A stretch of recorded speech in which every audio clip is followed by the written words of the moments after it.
is going to be the vice presidential pick for Donald Trump. He's been going around in circles about this. You know, he's kind of leaked a few hints here and there. He was asked directly by Fox News about Tim Scott, saying, hey, you know, what do you think of Tim? And he said, Tim's great. And then he pivoted. He said, you know what? It's not that big a deal, guys. You kind of are getting a little too excited over the whole VP thing. The person that I pick, I don't think will surprise anyone. I've also heard internally from my sources, he's not obsessed with the idea of, oh, I've got to go with somebody who checks a box. In fact, he's the antithesis of that. He actually just wants to go with the person who can actually get the job done and help deliver the finish line. But Tim Scott has certainly been excellent, as he has pointed out, at sounding the rallying cry for him over and over again, with crowds really speaking to the base and getting the base excited about Donald Trump. But is the base enough? Well, it's a question we can debate. But I first want you to hear this little bit of intel that Tim Scott dropped on the situation, going on Hannity's show. Hannity's pretty close to Trump, and having this to say when asked point blank, are you going to be the VP? All right. Let me ask you this. Based on tonight's report, have you had any conversation with President Trump about potentially being and running as his vice president? And if you are asked, what would you say?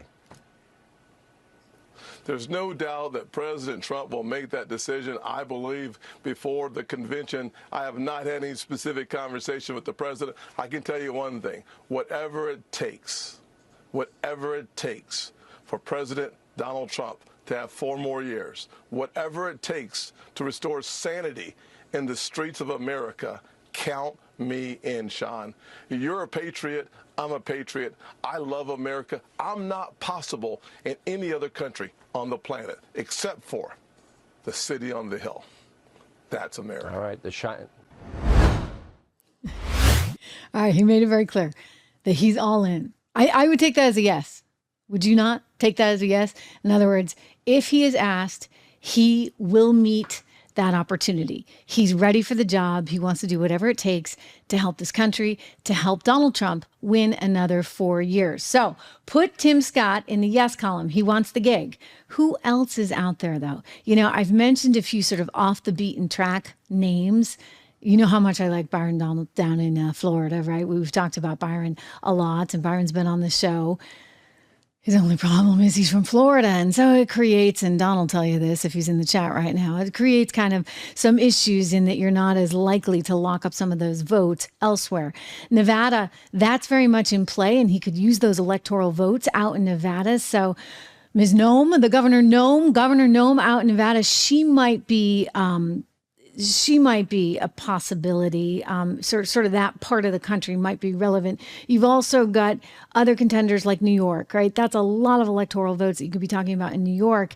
And there's a former congressman there who I think might be actually up potentially in the running. I mean, a lot of different people. And I have a feeling this is like The Apprentice, right? He's just going to actually keep this thing going and going and going as long as he can. And why would he do that? Why would he do that? Well, it helps to create more and more attention. And he can say, gee, I'm kind of surprised by you guys. I'm sort of surprised that you would ever, and forgive me, I meant South Dakota.